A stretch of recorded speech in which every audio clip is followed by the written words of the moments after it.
Bukan po natin guys, no? Tawagin si kaibigan, itanong po natin. Marami pong natatakot po ito sa mga nakikita ng mga tao sa kaulapan ngayon. Kung meron po ba talagang the big one na magaganap po ngayong taon na ito. Kaibigan, magandang araw. Sana po nandito kayo. May importante lang po akong itatanong sa inyo kasi marami pong natatakot ngayon, lalo na nandito kayo. Salamat. Meron po akong gustong malaman sa inyo. Tungkol po ito sa the big one.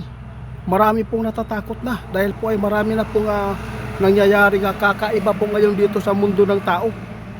May alam po ba kayo impormasyon sa nakikita po nyo ngayon? Kumusta po?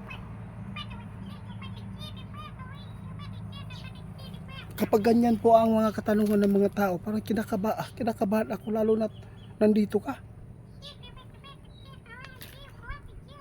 Muna akong gusto mahibal ang kaibigan. Kadagan man kaayo ang nangutana ba kung naabay the big one jud karon diri sa Pilipinas, kasi naamang gud to ang imuhang panaginip na ipinapaabot na mayroon pong sisigaw na naghihingi ng tulong.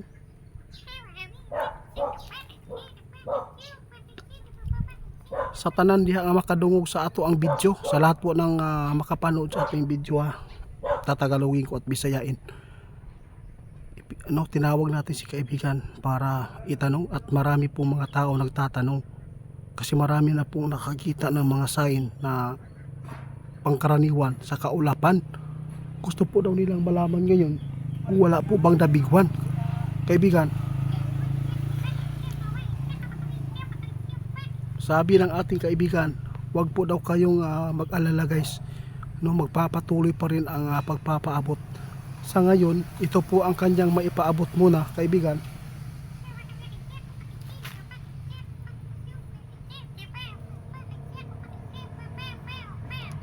Ito ang sabi ng ating kaibigan. Sa lahat na makapanood sa ating video, sabi ng ating kaibigan, wag lang po tayong magkampante. Magpapatuloy tayo na labanan sa pamamagitan ng panalangin sa Diyos na sana iligtas po ang Pilipinas sa kapahamakan. Lalo na ang mga tao naghahanap buhay ngayon sa ibang bansa na mga Pilipino, na mabuti po ang kanilang pakay. Kaibigan, salamat.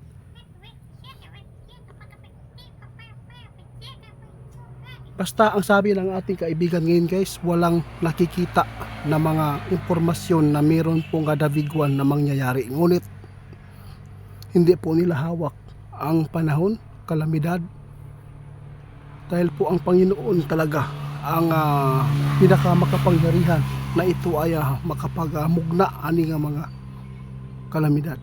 Lalo na karon ang mga tao nagpatuloy sa kasamaan.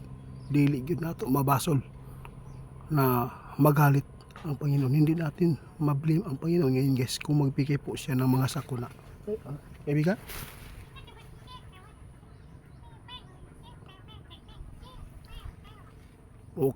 kaya guys, sabi ng ating kaibigan, kaya pala lagi po siyang nagpaabot din sa atin sa mga mangyayari.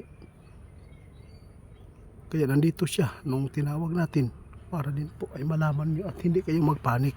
Basta sinabi ng ating kaibigan, wag lang tayong magkampante dahil po hindi po nila hawak ang panahon at hindi po nila alam lahat ng magaganap, lalo na yung mga nakikita nila kung magaganap po ba at mangyayari po ba talaga yan. Kaya dapat po guys, sabi ng ating kaibigan, papatuloy pa rin tayo ng pagdarasal. Kaibigan, salamat po sa inyo Oo nga, kaya kailangan ko talaga din mai-update sa inyo at sa mga tao, dahil po maraming mga tao nakapanood sa iba, lalo na yung mga nanguhula noon ng mga tao na tulad ko, ay hinulaan po talaga nila po yung mga the big one, lalo na yung P-Blocks nagpapaabot. At saka nakapanood sila sa estimate po ng P-Blocks na mamamatay po sa Manila. Yun po ang kanilang kinatatakutan, kaya lagi po silang nag-update. Yung iba taga Bohol nagtatanong din kung pwede pa bang mag-stay daw siya sa Lapu-Lapu.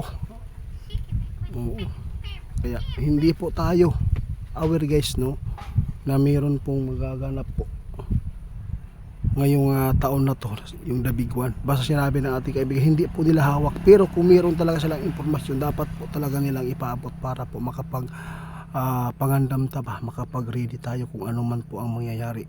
Salamat, sana po ay magustuhan po ninyo ang mga ipinapaabot ng mga tao ngayon guys. Sana hindi kayo magagalit sa amin. Sinabi naman po ng ating kaibigan nung wala siya nakitaan karon, pero dili daw ta magkampante, dili daw ta magkumpiyansa, kaya nga no, dili daw nila hawak ang panahon. Dahil po mas meron po talaga ang mas makakitaan yung Panginoon natin. Siya po talaga ang pinaka makapangyarihan sa lahat na ito ay makita niya. Kung wala man tayong magagawa guys, napigilan ang panahon na ito ay maningil man ang kalikasan, wala tayong magagawa. Kasi po sabi na po ng ating kaibigan, kung maningil ang kalikasan guys, wala na po magagawa ang Panginoon dyan. Dahil po ang Panginoon talaga ang naglagay po niyan. Kung may galit po ang Panginoon, kaya siguro hindi na po niya pipigilan pa ang kalikasan kapag ito ay maningil na. Kaya dapat po tayo, hanggat hindi pa huli ang lahat, manalangin tayo at magbalik tayo na tanaw sa mga kabutihan sana, no, ng mga nagawa ng Panginoon dito sa mundo. Pero bakit po? Anong ginawa nila sa mundo?